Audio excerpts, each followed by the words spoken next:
Hello, welcome to State of Mind Talks, the podcast series from the mental health and fitness charity State of Mind Sport. This series focuses on a demanding profession, which at the very top level combines elite fitness, instant decision-making, immense knowledge, composure, management, and a huge amount of mental toughness. I'm George Riley, and this is State of Mind Talks Referees. And this week's guest is one of Rugby League's refereeing rising stars, if you like, who combines a day job with playing at the top level for St Helens in England and also taking charge with the whistle, recently making history as the first woman to referee a domestic professional game in the Northern Hemisphere.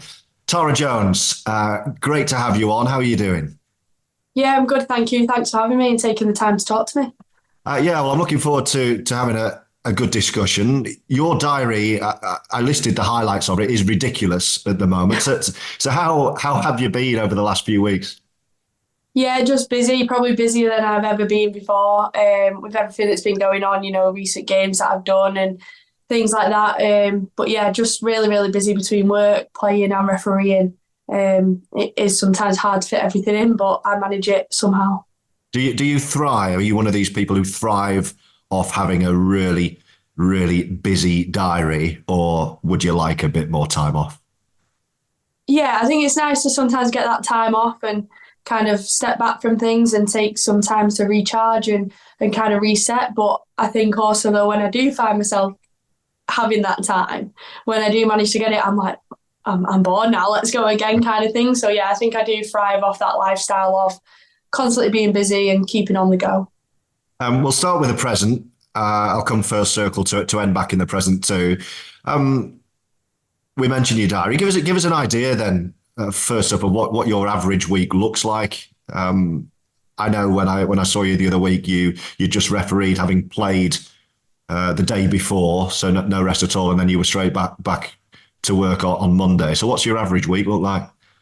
Yeah, so if we go back to like last weekend, for example, I refereed on the Saturday with Wigan v Cast Reserves. And then I played on the Sunday. We played St Helens v York away at York. And then straight back to work Monday morning. I work full time. So straight back to work, working full-time hours. Then we train Tuesday, Thursday evenings at Saints, individual training and recovery around that throughout the week. As well as fitting in my review for my games that I've refereed and playing wise. So that takes up a lot of time as well, reviewing games and looking back at all of that and getting them submitted. And then straight on to the weekend just gone, finish work on Friday, get prepped for Saturday morning, going off refereeing again, off to Birmingham, it was, to the Midlands v Oldham. And then I played on Sunday as well. So, busy and very quick turnarounds, but busy times. So how do you, or are you able to, if you like, decompress? I would never compare myself, because I'm not, to an elite sportsman or an elite sportsman like yourself. But in terms of my profession, I know if I've been doing a live radio show or a live television show, you've got to get yourself up there. There's a bit of adrenaline and you can't just switch off afterwards. You go back over it. You're hyped a little bit. Yeah. When you have got all that going on, how do you find that decompression window to process what you've just done and then move on to the next? I think for me, kind of the next thing just kind of comes around quickly. So I do take that time to reflect and look back on things and what I could have done better, what went well and things like that. I think sometimes it's best not to dwell on things for too long. So having that next thing almost the next day for me sometimes helps, because that is then the next thing to move on to. You can't change what's already happened. We can reflect on it and we can learn from that, but also moving on is sometimes helpful for me. So I think that's kind of how I manage that. That's absolutely, I think, the best attitude to have. But is it always easy to adhere to, especially in a profession like yours where you get absolutely hammered if you do make a mistake? Yeah, no, it's not always easy to do, definitely not. It's hard to switch off, like when you come home and you're kind of winding down and you're going to bed. I find it hard sometimes to then actually switch off and go to sleep as quickly as I'd like. So you're kind of replaying things back in your mind, but you've just got to find a way to reflect on that and kind of put a line under it and move on. So you can get that rest and recovery in as well. We're doing this podcast series, and the first episode was with Liam. Liam Moore was fascinating. I learned a lot from it, actually, about him and about your profession and how you manage the ups and downs of it. The backdrop, of course, with us being a mental health charity, is mental fitness, mental health. How aware are you, both in your professional life, but as a person as well? How aware are you of your mental well-being and how hard you have to work at it to keep it on the straight and narrow? Yeah, I think within our profession, being a match official, there is pressure put on at times, and you are in the limelight and you are under scrutiny to perform well. And I don't know, if a decision doesn't go someone's way or you've not quite got it correct, then you are under that scrutiny. But I think it's important that you have them support mechanisms around you to reflect on them times. And, we are human as well. So we're not going to get everything right. We are going to make errors, but actually we are human. So it's about having that support mechanism, whether that be your family, coaches around you, so that you can talk through these things and kind of reflect on them and move on. I think a way for me is, like, if I'm struggling to move on from something or settle on something, once I've actually sat and reviewed the game, that makes you feel much better about it. And kind of you can see what was well and what wasn't. So I think actually getting to review the game is a good way to kind of look at it overall and get an overview of everything. But in terms of our profession, you do have to be mentally tough and you do have to have some kind of natural resilience within yourself. But I think that's built over time through experience and kind of instilled within you almost, that you've built that up over time, and you've got to be a tough, resilient person, but that experience helps you build on that as well. Yeah, well, that's always a question I ask this, because it's a question that often gets slightly different answers. I agree with you. I think you can be naturally mentally tough and naturally resilient, but I do think it's something you can build.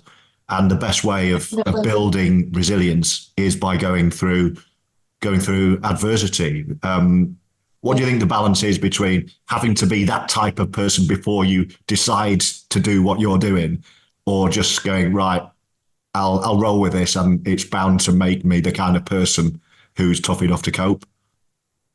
Yeah, I think anybody can do it. I believe that, because anybody can overcome adversity, if you put your mind to it and you have them right support mechanisms around you. So I do believe anybody can do that and build up that resilience. Obviously, having it naturally within you does help as a starting point. But I think it's not always the experience on field that makes you tougher. It's kind of your life experiences and how you deal with things off field as well, whether that be your personal life, your work life, your rugby life. Everything that we come across within our lives does build us up, and kind of if you've gone through anything or just them experiences, then that builds you up as a person. So I think you can bring a lot of your personality from that you've built up off field onto the field as well. So it does help hand in hand. When you say anyone could do it, are you talking about becoming tough and building resilience, or are you talking about refereeing? Because if you're saying anyone could be a referee, some of the people having a pop at you guys on social media, I don't think they could be a referee, and they know it, and that's why they're sitting there having a go. I think anybody can become tougher and build up their mental resilience, yeah. And then anybody can give refereeing a go, whether it's them for them and whether they stick it out, that's down to a personal level and kind of how they then view things. And I think some of these people that we see online or hear about, when we think, well, could you actually take up the whistle and give it a go yourself because you're giving out so much abuse towards match officials?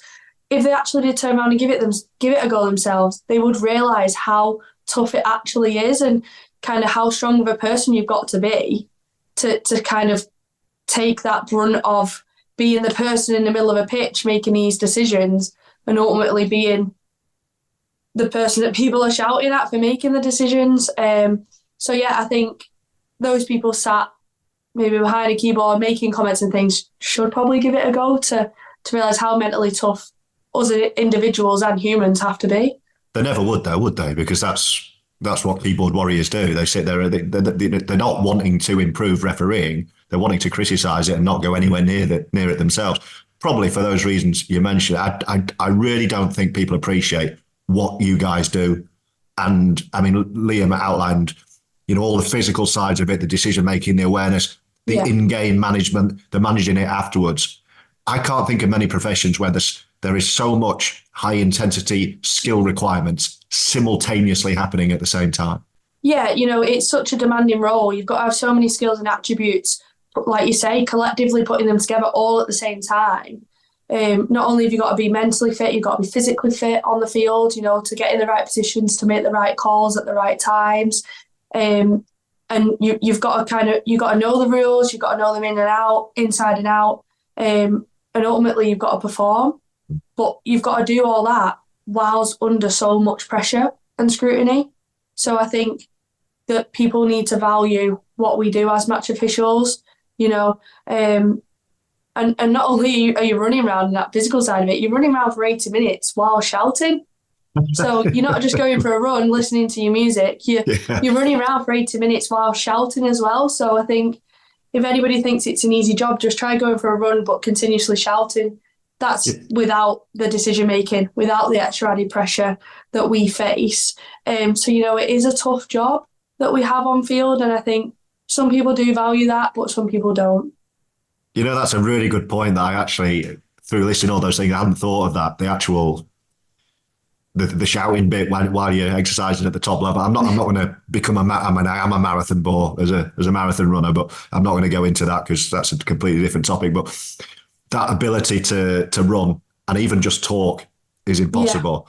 Yeah. Any type of distance, if you're running with someone, first mile or two, you're having a chat, and then one of you goes quiet, and that's because you're struggling, isn't it? Yeah, that's a really good point. And just one more on that. We cover the social media abuse and criticism side quite well with Liam.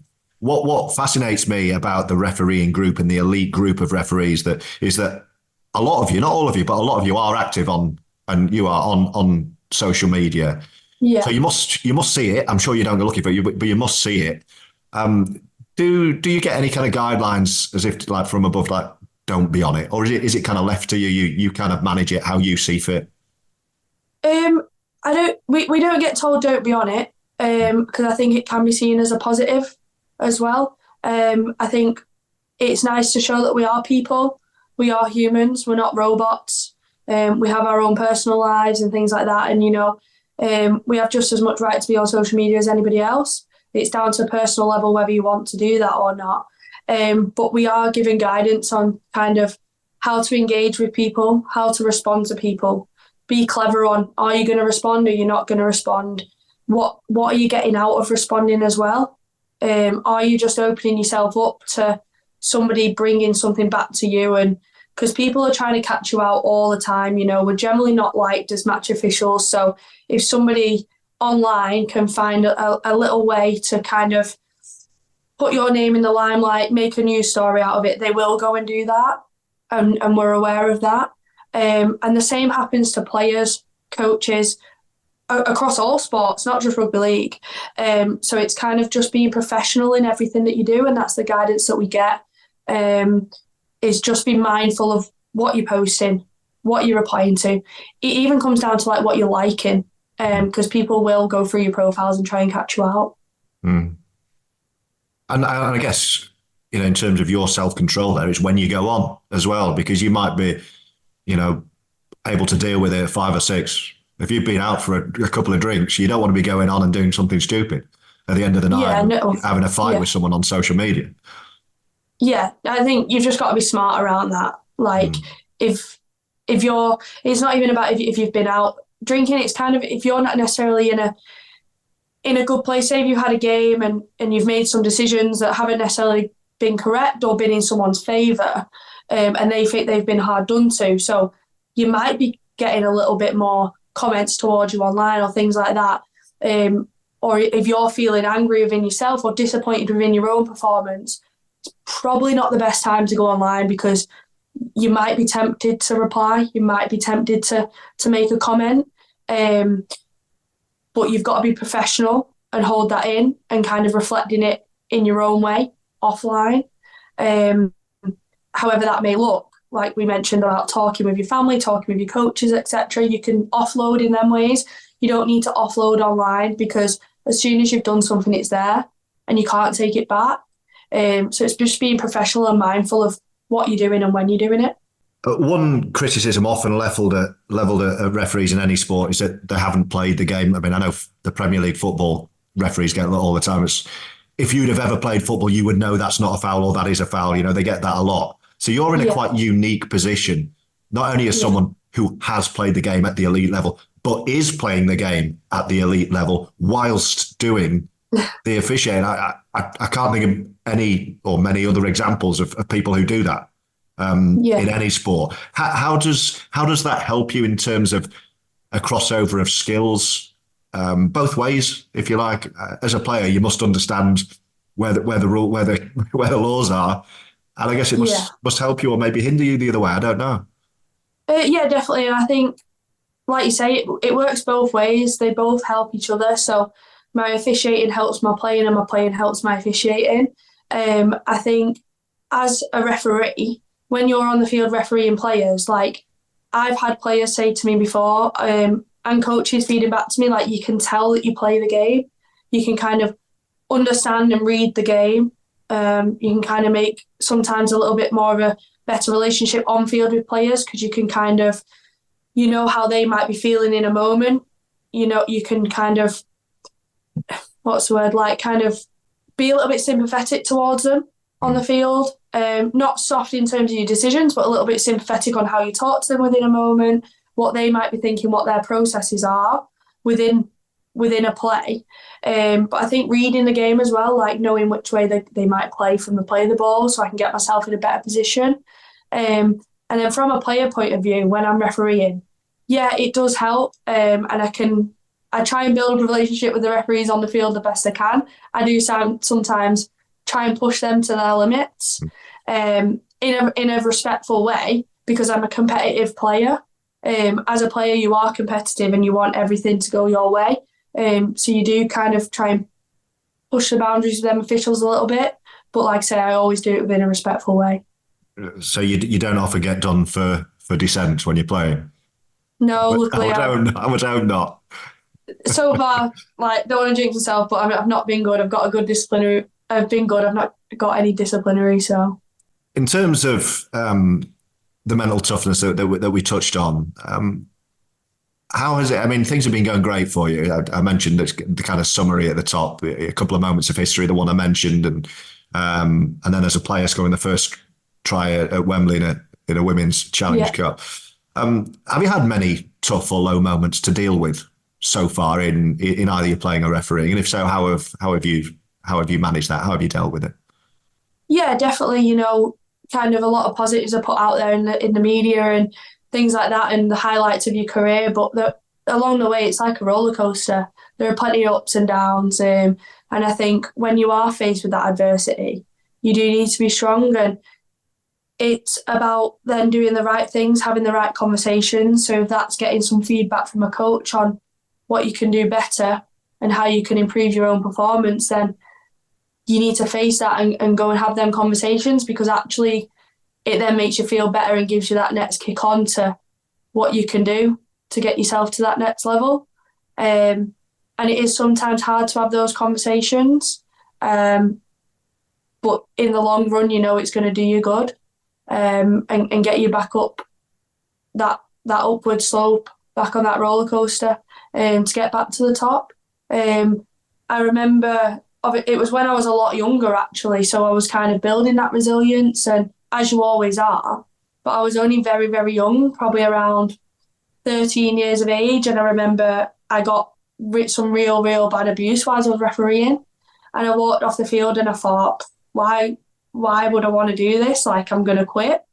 And then it was actually the other team manager that wasn't dishing out the abuse that come up to me, and they were like, we really, really hope that we see you continue, and we hope to see you like succeed. So that then gave me that boost and that confidence back that actually it's not everybody. And that's been one isolated incident So I knew then in my own mind that I just needed to get back on it, get another game under my belt and kind of put that to one side. But also to deal with that, I did have my family around me, and I spoke to like the referee society and some of the older officials that had helped me come through at that point because I was only young. And I had all them by my side and support me, so that really, really helped.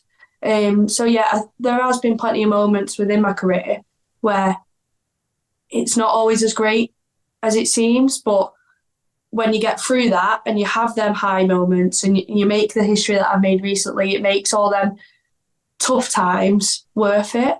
And it's made me the person I am today, the match official I am today, and the player I am today. So it does become worth it in the end. That's a fantastic answer. And I think in a nutshell, that's what fascinates me about the profession of refereeing. It's the question of why did you do it? You know, we're focusing a lot, obviously, because this is a mental fitness, mental health related podcast. We're focusing on dealing with all the crap that you have to in your job. And you know, I said to Liam, also, like, why do you do it? When you have those moments, like, and you walk off and you think, I'm done with this, like you just outlined. It's like, why? What makes you come back? And you know, Liam's answer was great. It's for the buzz. He's an adrenaline junkie. He wants to be out there and be up close with the best players, see the great moments. Yeah. But that's because he doesn't play the game as well. You know, he's kind of like the next best thing. That's how I've got into the media, because I'm not good enough to play, so I want to be part of it in some way, and your career develops that way. But you don't have to make that choice because you're experiencing, you're getting that buzz, you're getting that adrenaline, yet you're still putting yourself out there as a referee. So what's your why?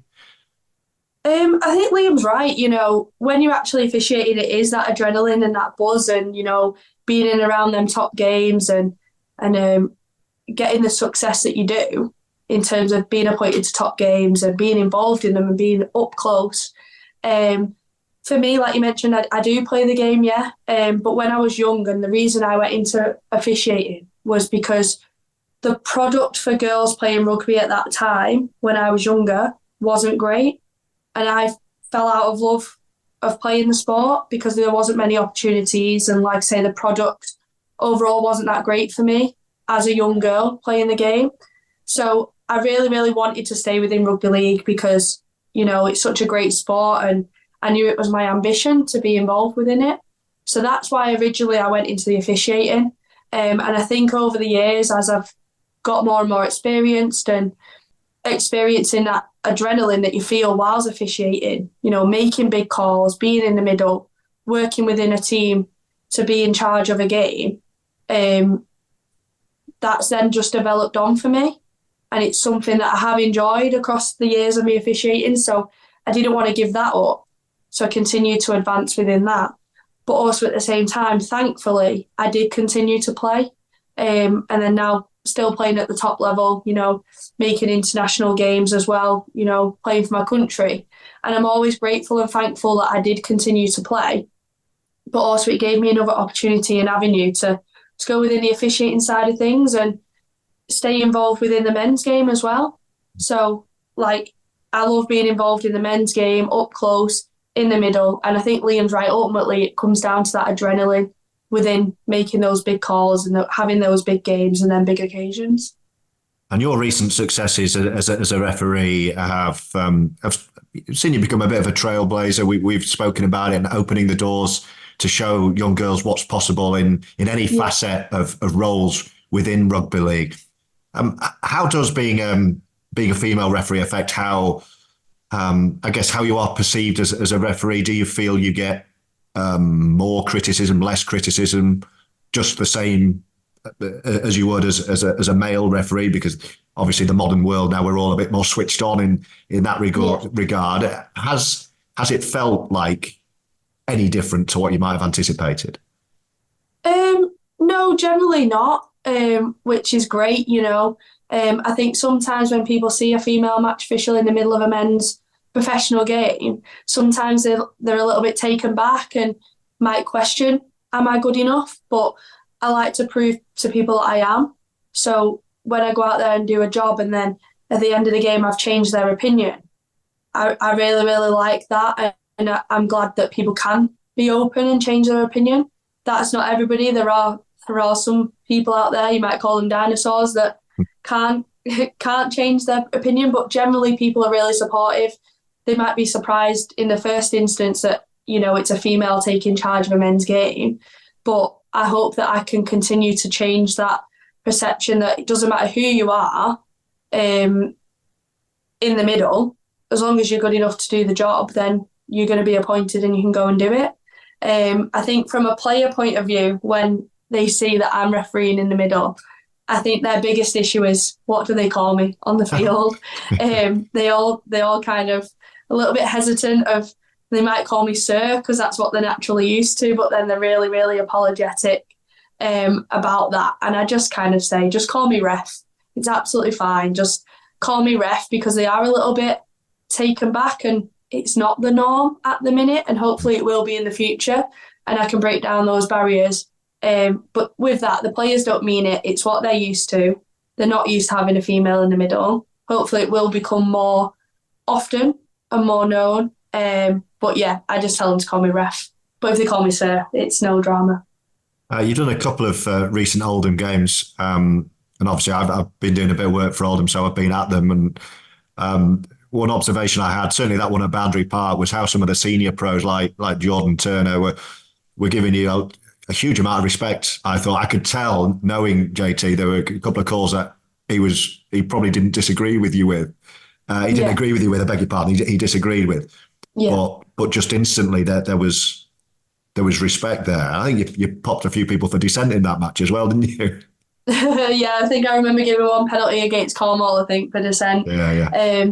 But yeah, generally players are really respectful, and I think it's about how you're talking to them on the field and building up that relationship as the game goes on.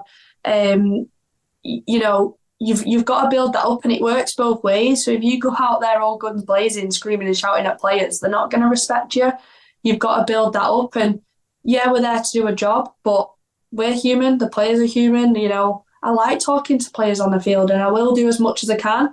But there is a line where if you cross it, you still will be getting a penalty against you, and you could find yourself in the bin or dismissed.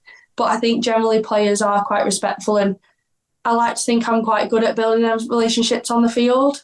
I did Oldham again this weekend just gone, and I think it was Adam Wharton that had questioned a few decisions in the previous game when I did them against Cornwall.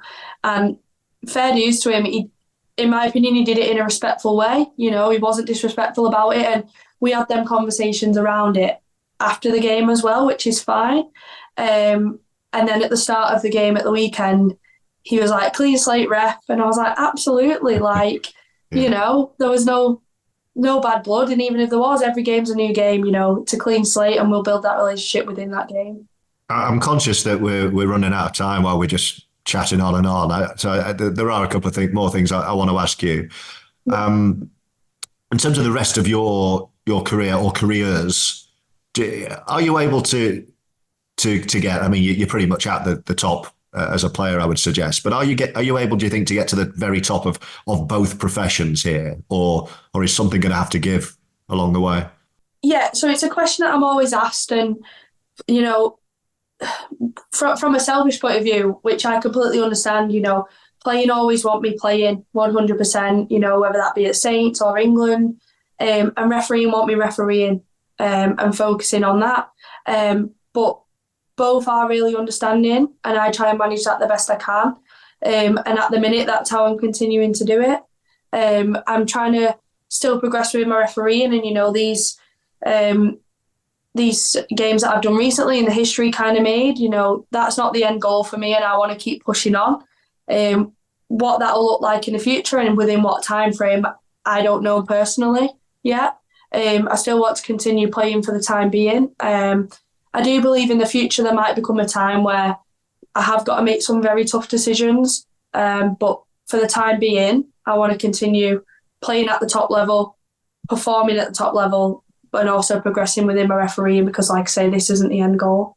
And a couple of questions I'll be asking every guest on this series. The first of which is, what do you think would help, if you like, change the perception of of match officials across all sports, not just rugby league, the view we have of the referee. Is there anything we could do to change that, do you think? If maybe we could, like I always say, we are human, you know, we're not robots, we're not just referees. We have our own families, we have our own careers, you know, I'm still working full time. And I think if some of them personal experiences could be shared more, you know, in terms of showing that we are human and we have our families behind us, then hopefully maybe that might start changing people's views. Because I think when someone is shouting at a referee and is giving them a load of abuse, I think, would they like it if that was their son or their husband or their wife with somebody else shouting at them? No, they probably wouldn't. So I think kind of getting the message out there that we do have our own families, you know, and if you're there stood giving loads of abuse to a referee, then their child at home or their child stood next to you, you just never know, could be watching you abusing their father or their mother or whoever it may be. And is that right? No, it's not. So I think maybe sharing some more personal experiences of match officials away from the sport, then that might open up people's views of, okay, they are human and there's more to life than just giving this person a lot of abuse. Yeah, I think that's a really, really good answer. And it's quite a nuanced thing, really, giving referees a voice. That's something I put to Liam. Would you like it if referees were interviewed immediately after game just to talk about things? And he said, absolutely not. That would not help. We don't want to be speaking and explaining our calls in that raw emotion after a game. Yeah, and I agree with him there. I don't think kind of getting to know us away from it.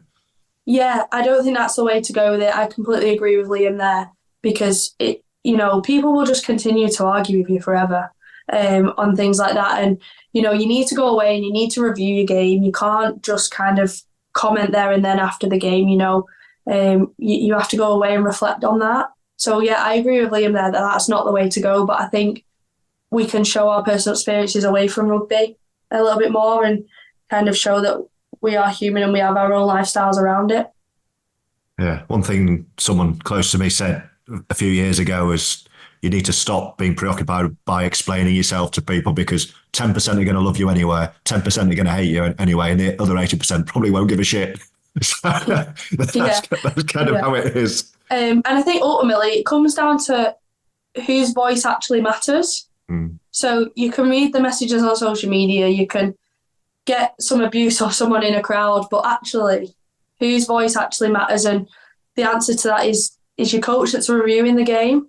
You know, then coaches might feed into the match officials department with their opinion, but then it's about reviewing your own game, sitting down within the coaches within the department and reflecting on it that way. They're the voices that matter, not somebody on social media with their opinion, and maybe they might have some biased views as well because they're a supporter, they're a fan. You know, you've got to look and understand whose voice actually matters to take that on board. A very quick final thought.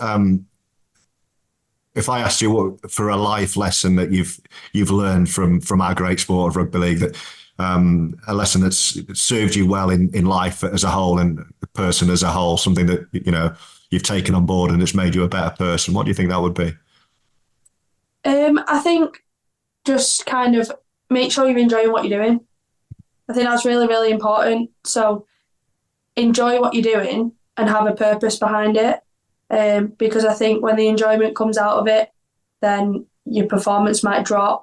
You know, you might start questioning why you're doing something. I think ultimately enjoying what you're doing is the most important thing, because life's too short and you've got to enjoy the time that you've got.